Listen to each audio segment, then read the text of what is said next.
Bonjour à toutes et à tous et bienvenue pour cette deuxième journée au sein de la semaine de la PME avec le chiffre magique.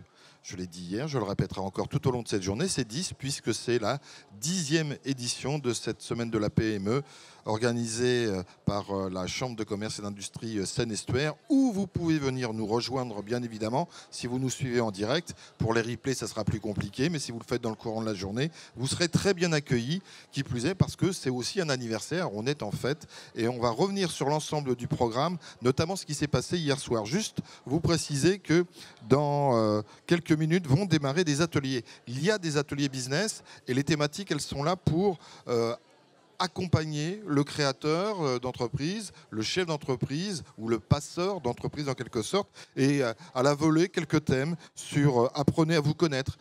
C'est pas une boutade, c'est quelque chose qui est hyper important si on veut avoir une cohésion d'équipe. On a tout intérêt à bien se connaître pour tenter de mieux connaître les autres. On parlera de télétravail et de présentiel, sujet qui reste d'actualité, de pilotage de l'activité. Et puis, le mot agile, on l'entend régulièrement. Qu'est-ce que ça veut dire? Devenir agile, ça fait partie des ateliers qui vous seront proposés. Et puis, je fais juste un dernier coup de projecteur sur le parcours Créa. C'est une nouveauté de l'année qui permet aux créateurs d'entreprises d'avoir des informations, notamment si vous souhaitiez monter une micro-entreprise. Est-ce qu'on vous le recommande ou pas? Sous quelle forme? Quel statut? Bien voilà, vous aurez tous les renseignements. Là, ça sera à partir de 10h45. Et puis, à chaque rendez-vous, nous avons des invités. Et le premier à ouvrir le bal aujourd'hui, c'est Fabrice Aspo. Fabrice, bonjour. Bonjour Michel. Fabrice, responsable de HMIMO Pro, on va y revenir dans un instant, mais aussi, parce que c'est important de le préciser, vice-président de DCF, des dirigeants de commerciaux de France ici sur le territoire du Havre. Pourquoi on en parle? Parce que les deux sont liés. Et puis aussi piliers au sein de la CCI Seine-Estuaire, puisque élu et avec une participation très active depuis le début, on peut le dire, à cette semaine de la PME. Alors peut-être pas les 10 éditions, mais ça doit faire 7 ou 8 en effet. Ouais, je suis le dinosaure de la commission. Alors, avant de parler de ce qui s'est passé hier soir, parce que c'était le dîner carrousel, et ce dîner il est particulier, on va y revenir dans un instant, est-ce qu'on peut faire un premier pré-bilan en quelque sorte suite à une première journée qui vient de se dérouler, et notamment s'il y a quelques chiffres à annoncer? Alors déjà, les inscriptions étaient au-dessus de nos prévisions. Je pense que les gens, les entrepreneurs, les commerciaux, les cadres ont envie de se retrouver de nouveau en présentiel, comme avant. Et on avait des très très bons chiffres d'inscription. Jusqu'à la dernière minute, ça continuait.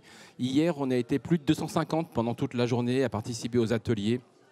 Avec des succès phénoménaux. On a été obligé d'ouvrir l'amphi de la CCI où se passent les assemblées générales normalement, puisque certains ateliers avaient 90 inscrits. Donc dans une salle classique, ça passe pas. Donc ça s'est fait en amphi. Ça continue aujourd'hui, les chiffres sont toujours bons aujourd'hui, la salle pour le café business est pleine, donc c'est une belle édition en effet. Alors le café business, pour celles et ceux qui ne connaissent pas, qui découvrent à l'instant, c'est entre 8h30 et 9h. C'est l'occasion, quand on arrive, de prendre un café, on s'en doute, mais on a un ensemble de stands, partenaires ou pas, qui sont présents. Et les personnes tournent toutes les 10 minutes, hein, c'est comme un peu un speed dating, et on va à la rencontre, on va chercher des informations, puis après on peut monter en atelier, bien évidemment. C'est quelque chose, parce qu'on parle de réseauter, et là en fait, c'est se faire connaître, c'est aussi réseauter, mais de façon présentielle. Bien sûr, alors je pense que la semaine de la PME est bonne pour les imprimeurs puisqu'on échange beaucoup de cartes de visite. Oui.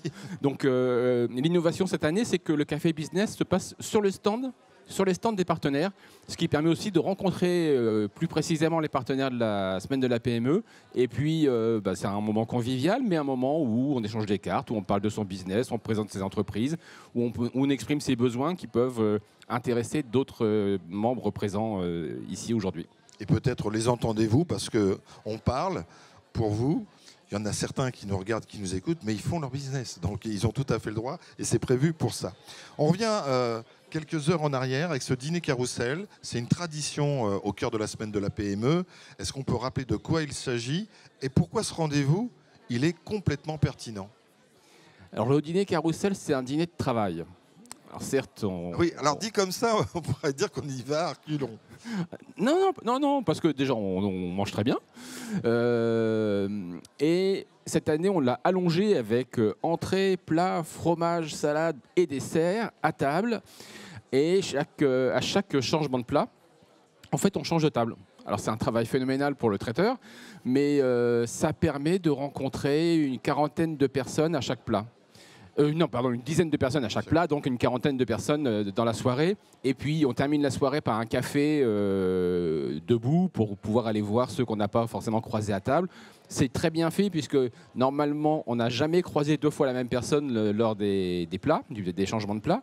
Et puis on a l'occasion de se présenter en 2 minutes, et puis après de discuter, puis encore une fois échanger les cartes de visite, les fameuses cartes de visite de business. Alors Fabrice, vous étiez chef de table, ça veut dire que vous avez le privilège de rester à table et d'accueillir les différentes tournées qui vont venir vous rejoindre. Et vous me disiez, cette année, mais aussi les autres années, mais peut-être de plus en plus, on rencontre des personnes, alors on rencontre des personnes différentes bien évidemment, des chefs d'entreprise ou des potentiels créateurs d'entreprise, mais qui n'étaient pas du territoire avant et qu'ils sont devenus. Il y a une véritable attractivité de ce territoire à vrai. Oui, ça m'a marqué particulièrement hier soir. Alors, le rôle du chef de table, c'est surtout mettre du temps. C'est qu'il y en a un qui, pas qu'il y en ait un qui dure 10 minutes et qui mange le temps des autres pour que tout le monde puisse se présenter. Hier soir, quasiment à chaque tour de table, des personnes se présentaient en disant moi, je suis arrivé sur le territoire il y a 1 an, ou après le Covid, où j'ai rejoint mon fils qui avait créé une entreprise au Havre. Je l'ai rejoint pour l'aider dans son entreprise. Donc, j'ai découvert plein de personnes qui n'étaient pas là lors des éditions précédentes et qui n'étaient même pas havrais lors des éditions précédentes et qui sont venus grâce à l'attractivité du territoire, grâce au changement dans la ville, grâce au business nouveau qui se crée dans notre ville. Alors, quand je dis notre ville, je vais élargir le territoire, pas que le Havre, mais l'agglomération et même le territoire CCI Seine-Estuaire qui va jusque dans le Calvados en partie. Il y a eu du bien, il y a toujours du bien dans des périodes qui sont un peu compliquées, la période pandémie, la période Covid, parce qu'il y a eu des Parisiens, entre autres, c'est pas péjoratif dans ma bouche, mais qui sont venus sur des lieux de vacances ou de villégiature, qui ont travaillé parce que c'était plus facile, plus agréable, et qui en fait ne sont pas repartis en soit développant leur activité, bon, voilà, mais aussi en se disant c'est un mode de fonctionnement qui est à la fois adapté à ma manière de travailler, mais aussi au cadre agréable dans lequel je vais évoluer. Oui, on retrouve aussi des Parisiens qui sont venus. Alors, à la Chambre, on a aussi mené une action pour ça. Il y a quelques années, il y a 1 an ou 2, avec le Havre Seine Développement, on a fait la promotion du Havre sur un site comme Paris Je Te Quitte. Et il s'avère qu'on a des chiffres de fréquentation de la page sur le Havre qui font partie des 5 meilleures villes en France, des villes visitées sur le site Paris Je Te Quitte, en effet. Je reviens sur une page, mais c'est sur votre profil LinkedIn, où il y a marqué entrepreneur optimiste. Alors on pourrait dire, oui, on est tous optimistes. Non, vous le portez, on le voit d'ailleurs, vous êtes rayonnant. Entrepreneur optimiste, c'est hyper important, même à travers la conjoncture particulière qui se succède, les conjonctures qui se succèdent depuis 2-3 ans. Il faut au chef d'entreprise d'avoir cette vision des choses optimiste et de garder le cap. Je pense que si on veut diriger une entreprise, si on veut emmener avec soi ses équipes, si on veut avoir des clients, rendre des clients heureux, si on fait la gueule le matin en arrivant, on range la cassette aussi. Ça existe, c'est-à-dire que parfois la tête dans le guidon, flux tendu, on arrive avec ses problèmes, on est rentré chez soi avec ses problèmes le soir, on arrive le matin, ça peut arriver. Donc il faut qu'il y ait un déclic, il faut que ça soit un mode de vie en quelque sorte. Alors je dirais, il ne faut pas rester seul. Il ne faut pas rester seul. Et une semaine de la PME comme ça sert aussi à ça, à sortir de son entreprise, de son quotidien. Et même si on a la tête dans le guidon, je crois que parfois la relever pour venir partager des choses ici avec d'autres entrepreneurs, avec l'équipe de la Chambre de commerce qui organise par exemple cette semaine de la PME, ça sert aussi à ça. Parce que il faisait très beau au Havre hier et aujourd'hui on a un très bel arc-en-ciel, mais la grisaille ne fait pas avancer, quoi. Donc, enfin, c'est ma manière de faire et d'être. Mais si je reste tout seul dans mon coin, je ne vais pas faire grand-chose. Si je sors, si je croise, si je rencontre, si je me confronte, si hier soir on a travaillé, mais on a aussi pris du plaisir à se revoir, à dîner, à rigoler un peu. Moi, j'ai vu plein de membres d'ECF, par exemple, qui étaient là hier soir. C'est très agréable et on repart avec la banane. Alors, le but, c'est de réseauter, c'est d'accueillir, c'est d'être à l'écoute, c'est d'être aussi ouvert sur la nouvelle génération qui vient venir nous rejoindre et qui va prendre possession. Alors, il n'y a pas que les startups, hein, il y a aussi une volonté. C'est un mode de travail et de vision de l'entreprise qui est différent. C'est aussi quelque chose qu'il nous faut assimiler. Là, je parlais tout à l'heure devenir agile. C'est souvent ce qu'on dit aux étudiants quand ils sont dans leur période de formation. Ces jeunes n'ont pas exactement la même vision de l'entrepreneuriat que leurs aînés, même du travail. C'est-à-dire qu'on ne rentre pas, et je vais citer exprès la SNCF, mais on ne rentre plus. Ce n'est pas leur vision de rentrer pour y faire carrière. C'est de se dire, je vais être dans une entreprise qui va m'intéresser, je vais peut-être y rester, puis je vais rebondir, et je vais peut-être même recréer une entreprise sur le même territoire. Le monde change. Le monde change peut-être plus vite qu'avant. Donc, soit on reste sur le quai de la gare, hein, soit on prend le train avec eux, soit on s'adapte. Parce que si on veut recruter des jeunes, il faut sûrement s'adapter et pas raisonner comme il y a 5 ou 10 ans. Donc ça sert aussi à ça, les ateliers, de comprendre comment ça se passe. Et je me souviens, il y a quelques années, il y a 3-4 ans, je crois, on avait même fait, au sein de la semaine de la PME, un CCI Challenge étudiant sur l'entrepreneuriat étudiant. Oui. On les avait fait pitcher. Et cette année, on a invité des étudiants du DUT gestion des entreprises et administration, pour leur faire découvrir, pour leur mettre un petit peu la main à la pâte du monde de l'entreprise. Ils sont venus justement hier participer à ce genre d'atelier aussi. Donc ça a permis une rencontre, c'est toujours intéressant, pour les aider à se rendre compte ce que c'est que la création d'entreprise. Il y a un parcours créa où on peut récupérer toutes les informations auprès d'experts des différentes étapes de la création d'entreprise. Donc c'est un échange qu'il faut avoir. Et puis moi, j'ai toujours la petite idée derrière la tête qu'un jour, ce sera un de ceux-là qui rachètera peut-être l'entreprise. Ça veut dire mode de recrutement différent, formation appropriée par rapport à la réalité du terrain. Il y a aussi encore des choses à faire, il y a encore des briques à construire. Bien sûr, parce que rien n'est parfait. Donc, et puis, les marchés évoluent, leur formation évolue, leurs besoins aussi à eux évoluent. Ils ne viennent pas forcément chercher un salaire, ils ne viennent pas forcément chercher une carrière à long terme.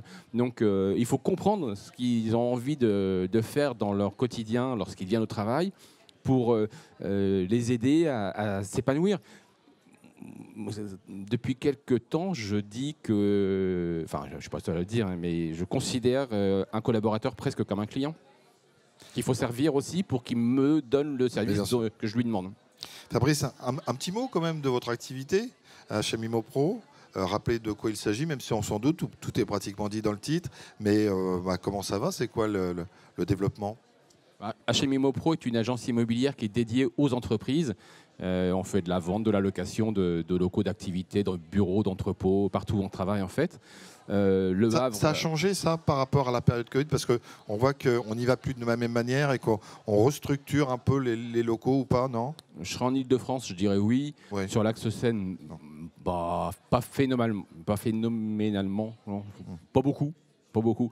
Non, il y a des choses qui évoluent, mais les gros changements radicaux comme en Ile-de-France, en province, non. Nous, on se développe sur l'axe Seine, sur Le Havre, Port-Jérôme et Rouen, et il y a des beaux projets sur tout l'axe Seine. Donc, il y a du travail. Et puis, comme on le fait avec enthousiasme, et puis quand on a envie de rendre service aussi aux porteurs de projets.